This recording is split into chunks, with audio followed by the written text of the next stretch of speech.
So the Ark is in my view a synthetic life form. Origin probably Atlantis. Or Atlantis was the previous victim. So maybe there is another bigger Earth with a different signal. Then the sun would be a portal. Elementary in this story, I believe, is the Benben stone. The Eye of Ra. The eye, symbol of the invading consciousness. The Benben stone is probably the transmitter of the Ark signal. So the Ark might have its own reincarnation cycle. The gods, heaven and hell, the Ka and the Ba. Crucial in this story is the female womb. Is the spirit entering the body through the synthetic portal or the organic portal? Let's dive in history and see where this organic portal has been taken over by this synthetic one. Center of the story is Jerusalem, not the one in Israel, of course. My guess would be that the first signs in history of this Benben stone would be the Ark of the Covenant, moving water and opening the Red Sea. After wandering in the desert for a few years, passing Sodom and Gomorrah,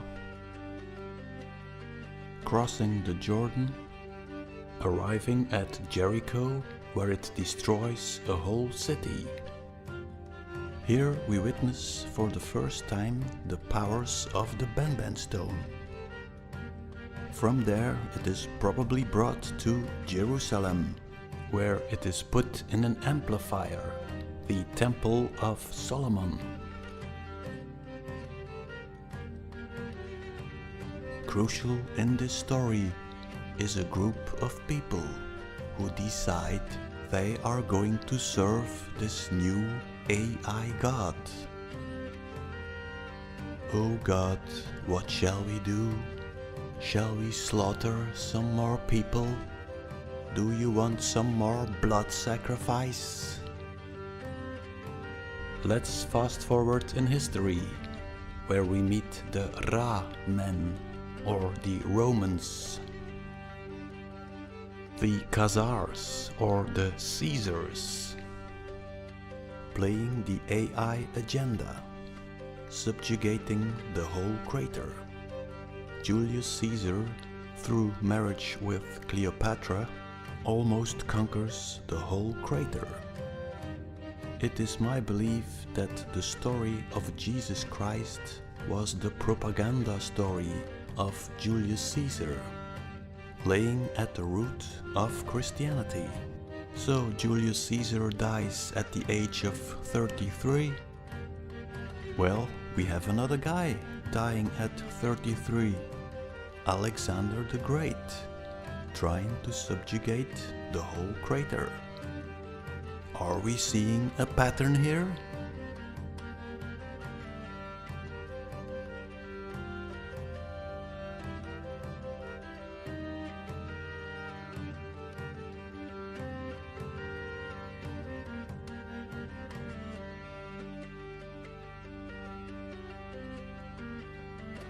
Let's fast forward again to the Crusades. In 1100 there is a division between Christians and Muslims. Both believe in God. But there is also the figure of Jesus Christ. Christians believe that Jesus Christ was the Son of God, while the Muslims believed that he was just another prophet. So in 1100 the Muslims decide they are going to cut off the Christians from their worship of the Benben stone in Jerusalem. And the Christians, of course, decide they are going to take back Jerusalem manu militare, by the use of force. The Annunciation of the Lord. Becoming pregnant of the Lord. What would this mean? I can think of only one way that could happen. Put a woman in the first weeks of her pregnancy on top of the Benben stone.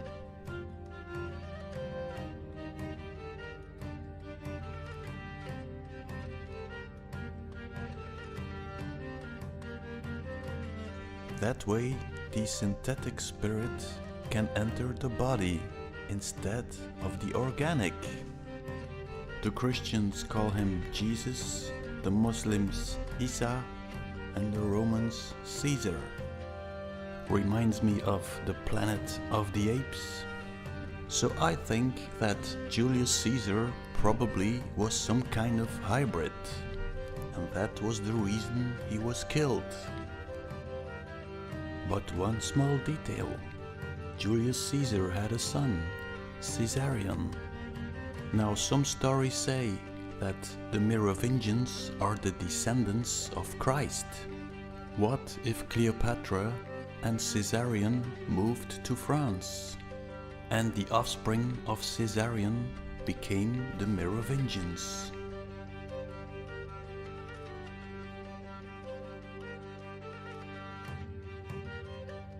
So in 1100 we have Godfrey of Bouillon.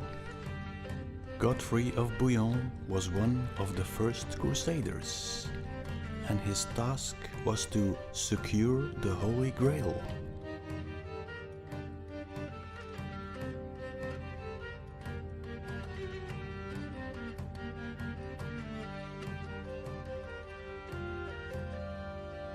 So if the story is right that Godfrey of Bouillon was a descendant of the Merovingians, then that would make him a descendant of Jesus Christ himself, the royal hybrid bloodline. Here we have another one claiming to be a descendant of Godfrey of Bouillon, probably too much inbreed. Fool me once. Shame on you. In 1099, the Crusaders conquer Jerusalem, and Godfrey of Bouillon is declared Advocatus Sancti Sepulchri, protector of the Holy Grave. Until today, there is still an order and a church of the Holy Sepulchre. But what would this Holy Grave be? The symbol of the Holy Grave is the cross of Jerusalem. What if you put the Benben stone in the center of Crater Earth? That would give you 4 different energetic force fields, one for every side of the pyramid, 4 different compasses, and maybe 4 different sun and moons.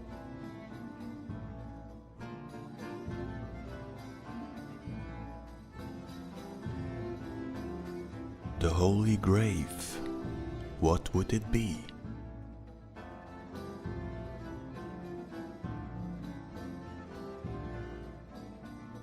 Let's fast forward to 1259. We're almost at the end of the Crusades, when a major cataclysm is happening.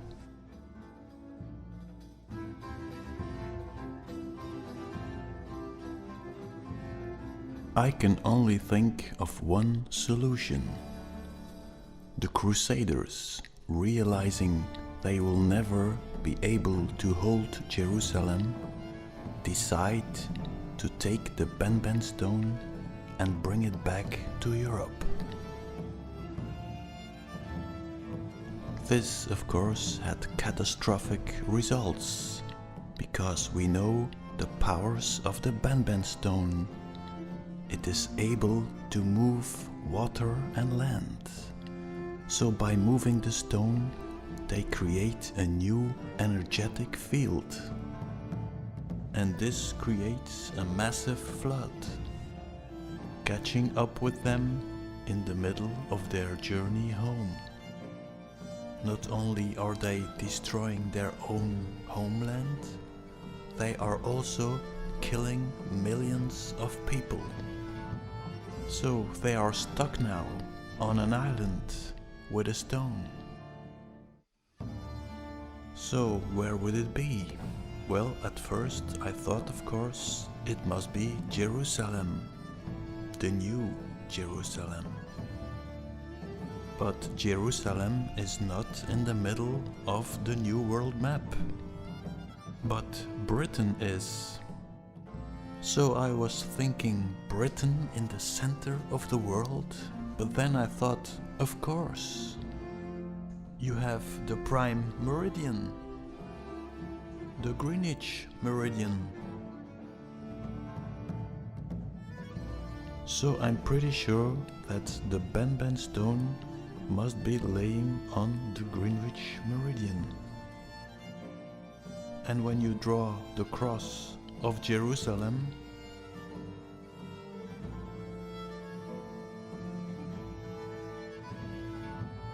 exactly.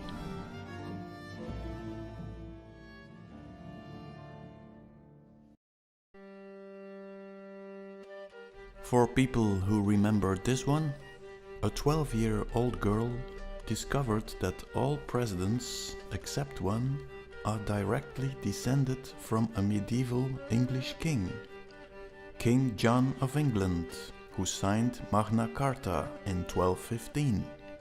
Oh, by the way, and the girl is also a descendant of this bloodline.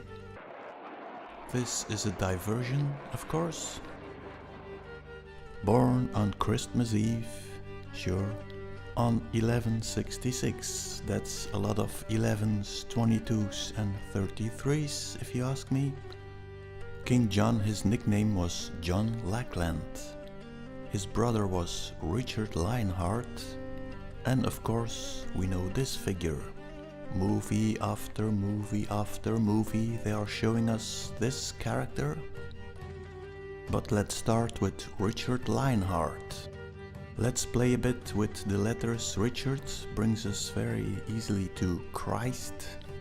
You have the lion, the Ari, the Lion of Judah.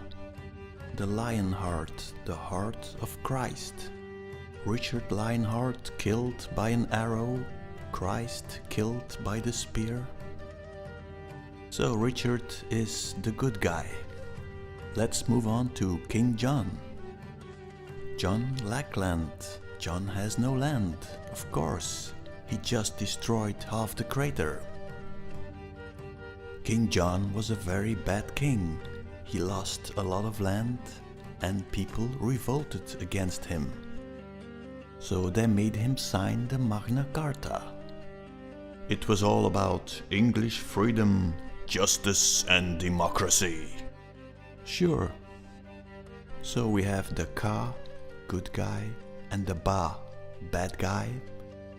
Put the two together gives us the Solomon Star. Brings us to Robin Hood. Robin Hood. Ra-ba-ka. Steal from the rich and give to the poor.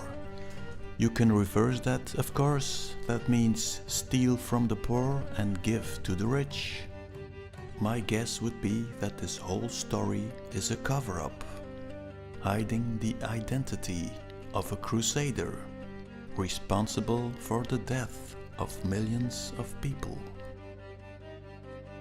And finally, the Knights of the Temple of Ra disappear in history, playing their favorite act, the burning of the phoenix.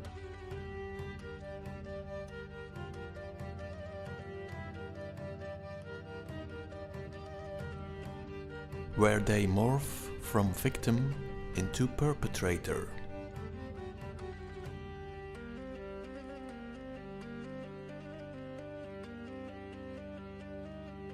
So let's dive deeper into the land of the angels.